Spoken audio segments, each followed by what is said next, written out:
everybody, welcome back. In this video, let's take a look at this super interesting question called sort colors. Now in this question, you're given an input array which has zeros, ones and twos. Each number represents a color and your output has to be the same array with all the numbers put together in one place. So if your input is 202110, you should have an output of all the zeros together, ones together and twos together. So this is basically a kind of sorting, you can say. So let's see how we can actually solve this. I'll take you through the algorithm in this video with a quick illustration, and in the next video we'll take a look at the code. So let's get started. Here I have a quick example for you. Think about the times when you were in school and all of your classmates lined up, in a line, and your teacher's like, hey, you're the captain, so can you get everybody to line up height wise? So what did you do? Because you knew your classmates were absolutely crazy and they wouldn't listen, you would go through each person. So you would go to each person and you'd be like, okay, you're short, go in the front and find your position. You're tall, go at the back. So this is a very simple, a real life kind of sorting situation that we've come through. So let's say this was the line that you were trying to get everybody to come and stand height-wise in, and currently everybody is standing in these positions. So take a look at this. Say I started off with the first girl. I'm like, okay, she's pretty short. I think, you know what, you just stay here. Then I go to B and I'm like, hey, you're tall, get at the back of the line. And I send her to the back. Then I go to C and I'm like, hey, you're tall too, get at the back of the line. I send her back. I go to D and I'm like, hey, you're short, go ahead and find your position there. I go to E and say, okay, you're not that tall or short, so maybe just stay, I'll come back to you. And you go to F and say, okay, you're tall, stay where you are. So that way, eventually, at the when you reach the last person of the line, you notice that everybody is actually now standing in height-wise position. So similarly, to solve this problem, we'll pick up a similar algorithm. Every time we encounter 0, which represents red, we'll push it to the front. Every time we encounter 1, which is white, we'll let it stay there. And every time we encounter 2, which is blue, we make it go to the end. Okay, so let's take a look at how we can do this. Now here's the input array. You have 202110. I've put the colors on the digits, so it's a little more illustrative and easy to understand.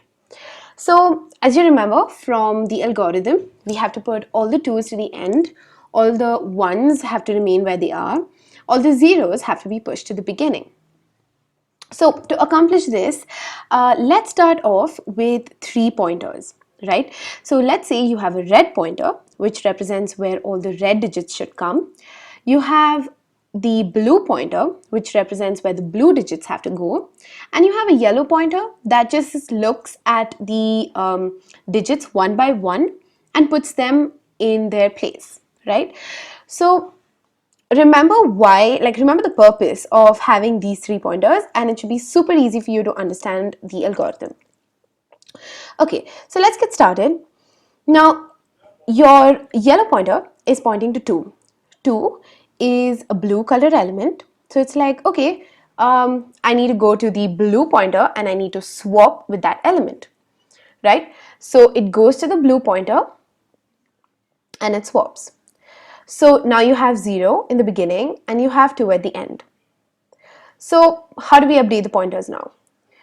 Now remember that the blue pointer is pointing at the place where the new blue element has to come in. So since there's already a blue element here, we want the blue pointer to now point to this index. So we update it, right? Now the yellow stays. Now why don't we update the yellow? This is because you have swapped the element that was there with a new element. So yellow is like, hey, wait, this is a new element and I haven't seen it yet. So let me take a look at it. Now yellow sees that it is a red element, so it goes to the red pointer and it's like, okay, we have to swap, and they swap and it's in the same place, so of course there's no difference. And now red and yellow both get moved forward to the next element. Now again Yellow's like, okay, what is this element? It's a red element. I need to swap it with the red pointer. It swaps again, it's in place, so it just stays. And both red and yellow get updated to the next one. Now yellow is looking at a blue element. So yellow is like, okay, I need to swap with the blue pointer, and it swaps. So the 1 comes in the place of the 2, 2 goes to the position where the blue pointer was currently pointing. And now again the pointer positions get updated. So yellow remains where it is because it's like, hey, wait, new element, I can't move forward yet. And blue moves 1 space back to represent where the new blue element has to come in. Now yellow sees the 1 and it's like, okay, 1s have to remain in place. I don't have to do anything with the 1s. So it just quietly moves forward. And then again it sees that it's a 1. It's like, okay, I don't have to do anything here as well. And it ends. So as you can see, the ending point here is where it's where the yellow pointer meets the blue pointer. So as long as the yellow pointer stays before the or in the place of the blue pointer, we have to continue to look at the elements. And once the yellow pointer crosses the blue pointer or is ready to cross the blue pointer, we have to stop the loop. So that is the algorithm. Take a moment and look at this yourself, like go back and maybe try to jot it down and try to write it down and do the illustration yourself if you are still a little confused.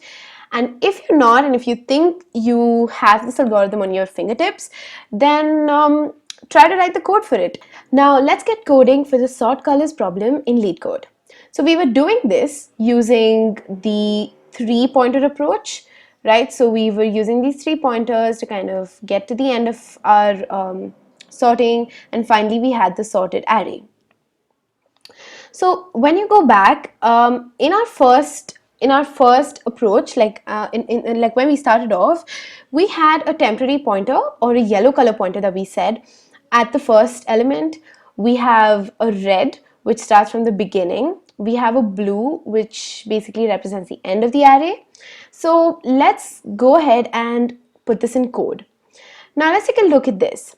Here you have a blue that represents the end of the array, length of nums -1. You have red and temp both starting at 0 and 0. So I'm using temp instead of yellow here, right? So you have both of these. Now coming to the while loop, remember how we discussed, or you know that the yellow pointer or the temporary pointer has to always be before the blue pointer. So this means that as soon as the yellow and the blue come to the same spot, or as soon as yellow exceeds the blue pointer, we want to stop our loop. So we run a while loop as long as temp is less than or equal to blue.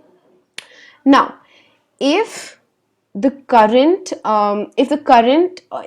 the number is 0, you know that it has to be swapped with the red pointer. So here we use simple augmented assignments to swap. We increment the red and the temp as we did in the algorithm. Now if it's a 1, we know that it stays in place and we just move to the next element. So we just increase temp by 1.